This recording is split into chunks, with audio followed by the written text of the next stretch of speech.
सफल होगी तेरी आराधना।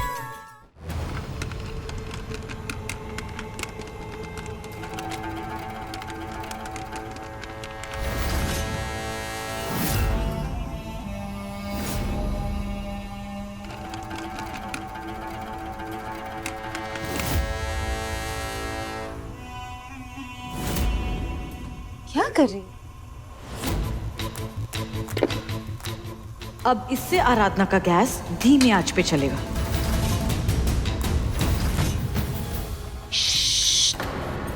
चंदा चुप रहना, वरना तो ये बड़े भैया को कुछ ऊट पटांग पट्टी पढ़ा के तुम्हें घर से बाहर निकाल देगी। हाँ चलो चलो चलो।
देविका तो बहुत आगे है और आराधना ने तो अभी तक पूरी तलना शुरू ही नहीं किया।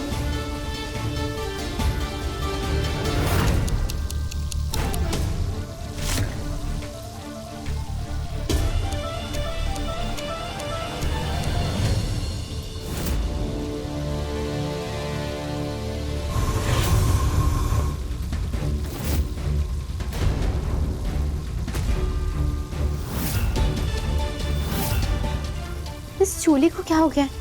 इसकी आंच इतनी धीमी क्यों आ रही है?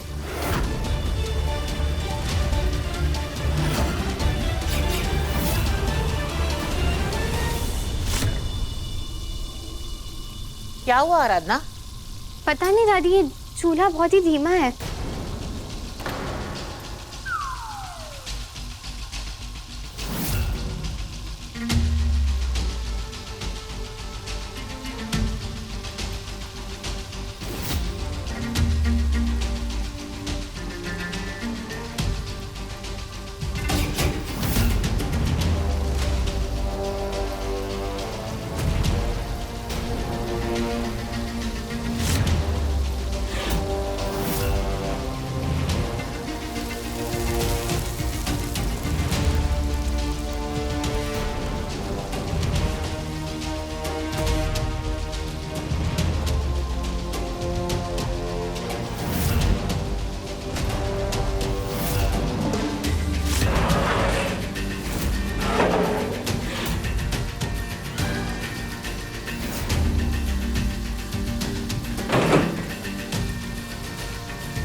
वाह आराधना बहू, भले ही गैस की आंच धीमी है पर बड़ी कढ़ाई में एक साथ ज्यादा पूरी बन सकती है। अच्छा दिमाग लगाया है।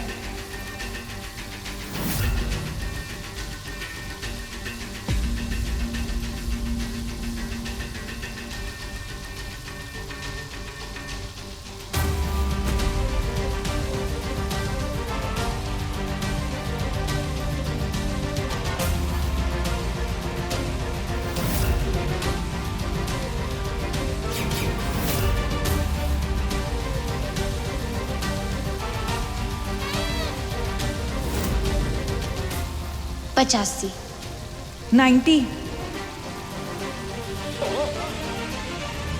90, 95, 96, 97,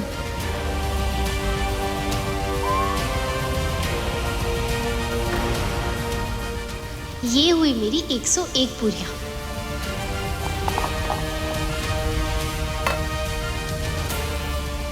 मेरी तो अभी 99 पूरियां हुई है।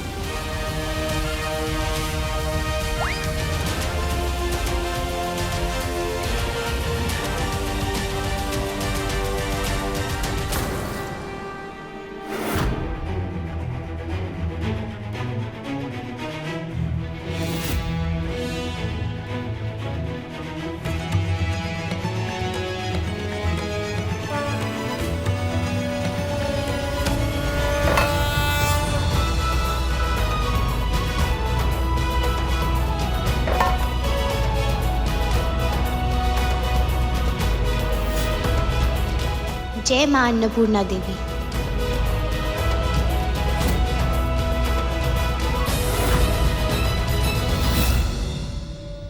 आपका बहुत बहुत धन्यवाद मां।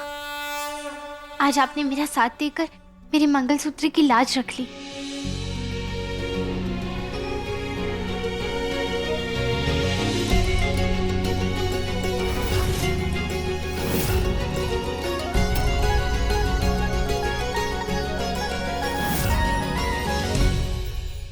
देविका,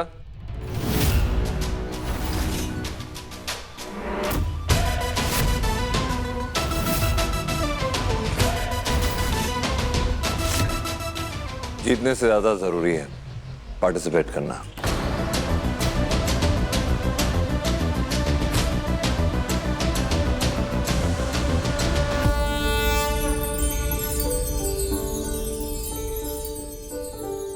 तो क्या है ना देविका, तुमने कोशिश की, 101 पूरियां बनाई, रस्म पूरी की, ये ज्यादा मायने रखती है।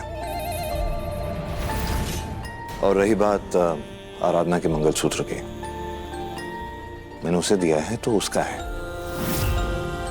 अगर ये चाहती है उसे पहने तो पहने, तो क्या फर्क पड़ता है। लेकिन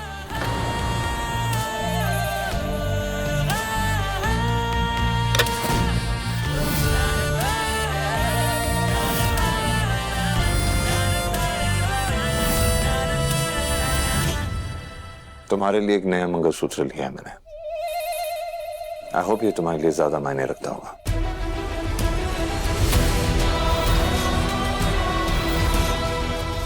thank you so much MD.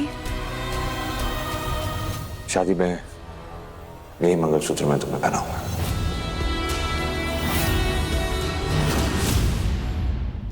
MD, आप बिल्कुल सही कह रहे हैं। अगर किसी को अपने अतीत से जुड़े रहने का इतना शौक है तो जुड़े रहे। हमारे लिए ना अब बस अपना फ्यूचर मायने रखता है, जो बस 10 दिन में, सॉरी 9 दिन में शुरू होने वाला है।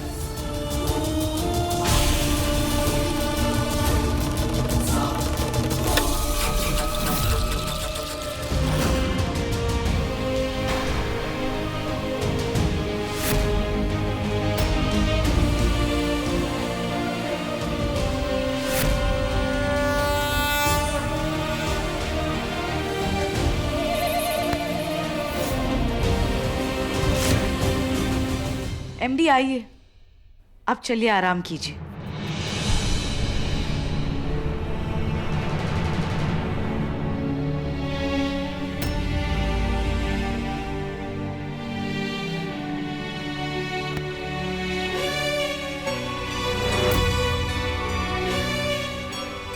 माँ, मेरा मंगलसूत्र बचाने के लिए आपका बहुत बहुत धन्यवाद।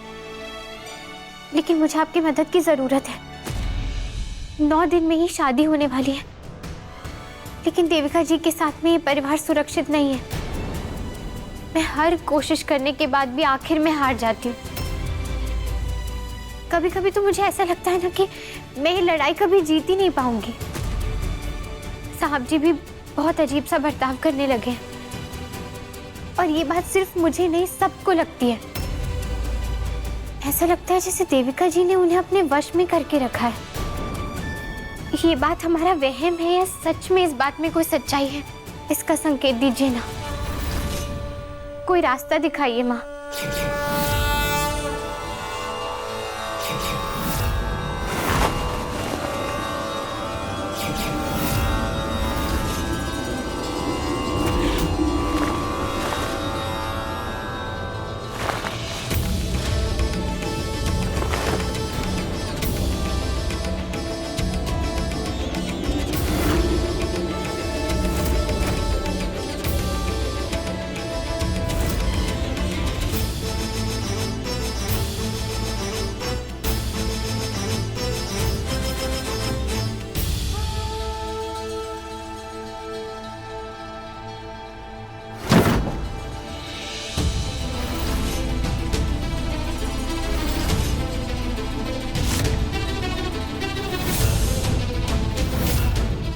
साहब जी की दवाई की शीशी यहाँ कैसे आ गई?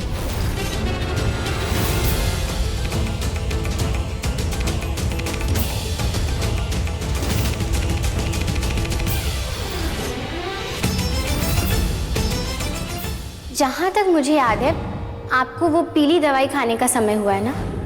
ये दवाई तो मैंने खुद साहब जी को दी थी, लेकिन ये पूरी भरी हुई कैसे है?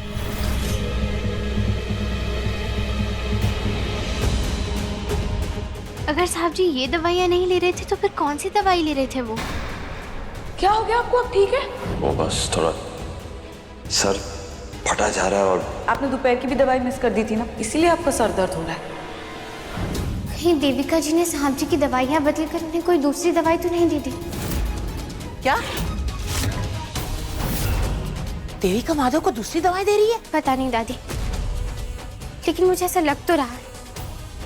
तभी तो साहब जी इतने कम समय में इतने बदल गए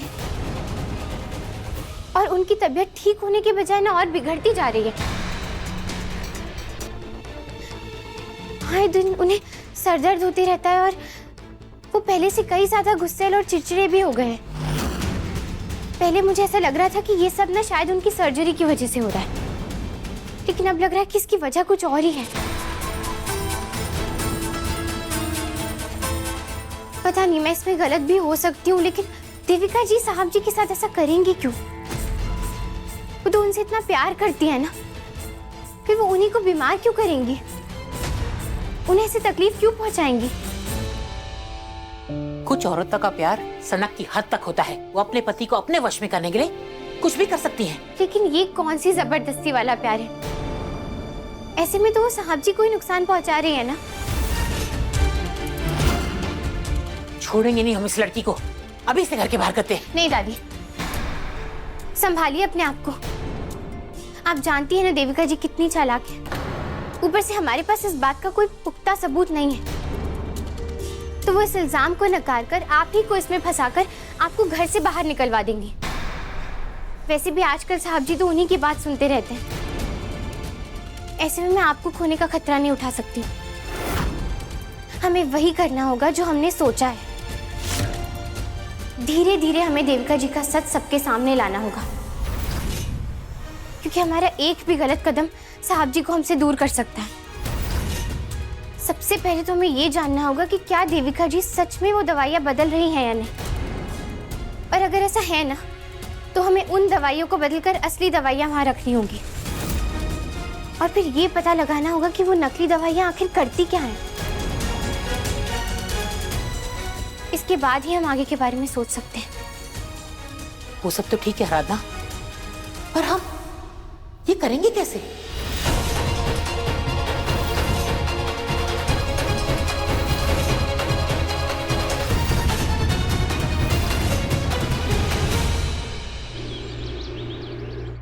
दादी, हमारे परेशानी के हल को मैंने बुलाया है, वो बस आता ही होगा।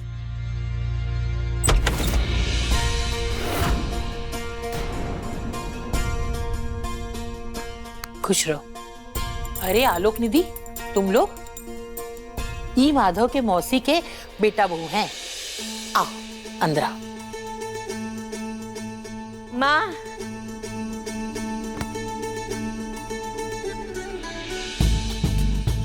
नमस्ते बुआ जी, हम इससे पहले भी मिल चुके हैं। आज कोनो त्योहार है या किसी का जन्मदिन है का जो हम भूल गए हैं? माँ, हमें यहाँ बुलाया गया है। किसने बुलाया? चलो ठीक है, आजा अंदर। हाँ माँ। आइए अंदर आइए। ये सब तो देविका के रिश्तेदार हैं। इन्हें किसने बुलाया है? साहब जी ने? पता नहीं।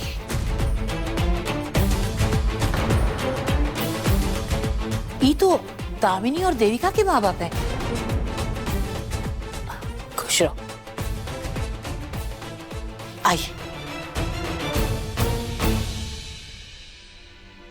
आप लोग सब इतने दिनों बाद यहाँ, सब कुशल मंगल है ना? जी दादी, सब कुशल मंगल है। मैंने इन सबको बुलाया है।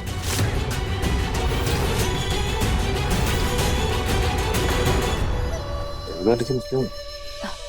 आइए ना एमडी, आपके लिए सरप्राइज है। मॉम, डैड, डैड, आप लोग अचानक यहाँ? एमडी, आपने मुझे जिंदगी भर साथ निभाने का इतना खूबसूरत तोहफा दिया है। माँ, ये दामिनी की बहन है ना?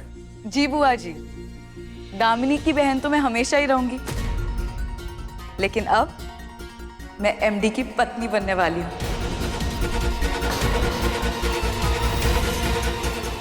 जी, एमडी ने ना अपने दूसरी वाइफ को तलाक देकर 8 दिन बाद मुझसे शादी करने का वचन लिया है।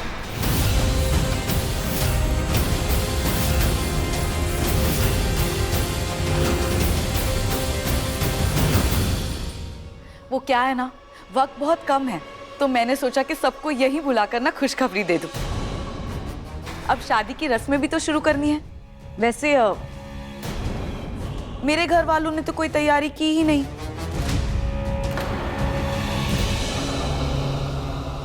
तो अब इसकी जिम्मेदारी भी मेरी ही है, इसलिए मैंने ही सभी को बुला लिया। अब हमारी शादी की शुरुआत आज एमडी और मेरी सगाई से होगी।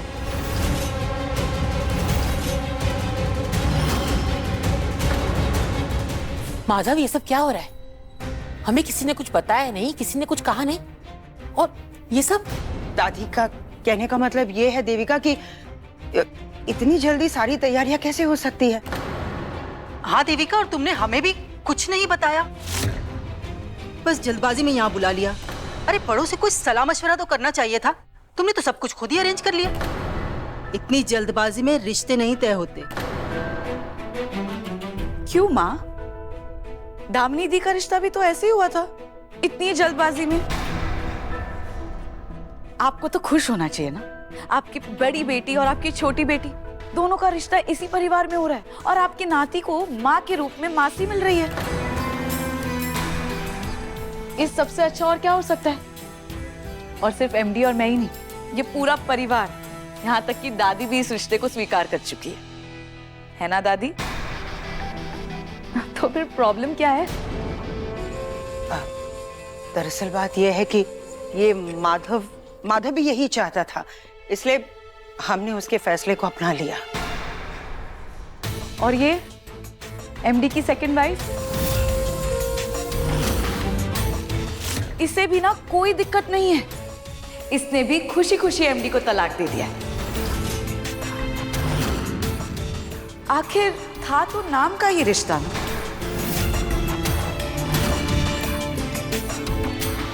बच्चे की आया की किस्मत तो देखो, इतना बड़ा घर, इतना बड़ा ओहदा मिल गया इसे। अब जिस भी दिन ये इस घर से जाएगी ना, बैग भर के नोट मिलेंगे इसे। इसकी जिंदगी तो सेटल हो गई है। आई एम रियली सॉरी, बहुत अर्जेंट काम है मुझे, तो मैं फिलहाल वक्त नहीं दे पाऊंगा आप लोगों को। मॉम, डैड, बाकी बातें ना हम बाद में करते हैं, अभी मुझे बहुत सारी तैयारियां करनी है, ठीक है?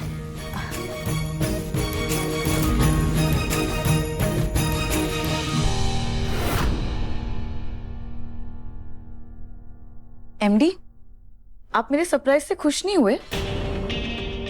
आप मुझसे नाराज है क्या? नाराजगी की बात नहीं है देविका, लेकिन जिस तरह तुमने मम्मी जी पापा जी को बुलाया है, और तो और हमारे रिलेटिव्स को बुलाया, ये थोड़ा शॉकिंग है। I mean, बिना मुझे बताए हमारी एंगेजमेंट प्लान कर ली तुमने? तुम्हें लगता है तुमने जो किया वो सही था? क्योंकि मुझे नहीं लगता। क्यों एमडी? अभी 8 दिन बाद तो हमारी शादी हो रही है ना, आप ही ने हमारी शादी तय की है। अगर मैंने अपनी खुशी जाहिर करने के लिए कुछ लोगों को बुला लिया तो इसमें गलत क्या है? जैसे बुलाया वो गलत था। पहले ही मेरे और आराधना के रिश्ते को लेकर इतनी बातें उठाई गई हैं। अब तलाक, एक और शादी, तुम्हें लगता है मेरी फैमिली ये सब हैंडल कर पाएगी? I don't think so. अगर मुझे सलाह नहीं ले सकती थी ना, तो कम से कम मुझे बता देती। अरे ज्यादा से ज्यादा मैं और मेनका दीदी जाके लोगों से बात करते, उन्हें समझाते, फिर यहां बुलाते। जो तुमने किया है ना, उससे सिर्फ जग हजाई होगी हमारे खानदान की और कुछ नहीं। I'm really sorry MD। मुझे लगा था कि आप खुश होंगे, लेकिन मैं ही गलत थी। इस पूरे परिवार में किसी को मेरी खुशी की कोई परवाह ही नहीं। कोई ये नहीं सोच रहा है कि ये मेरी पहली शादी है, मेरा सालों पुराना सपना पूरा हो रहा है। और आप अपनी बातों के बारे में सोच रहे हैं ना, पर क्या आपने ये सोचा एक भी बार कि लोग मेरे बारे में क्या क्या सोच रहे होंगे? मेरी आपसे शादी हो रही है MD, और आपकी एक्स वाइफ आराधना अभी भी इस घर में पड़ी हुई है। तलाक होने के बाद भी सब लोगों की नजरों में मैं दूसरी औरत कहलाऊंगी। फिर भी ना, हमारी खुशी के लिए मैं सब कुछ चुपचाप सहती रही। MD, कहीं आपने ये शादी का फैसला इसलिए तो नहीं लिया क्योंकि आप आराधना से बदला लेना चाहते हैं?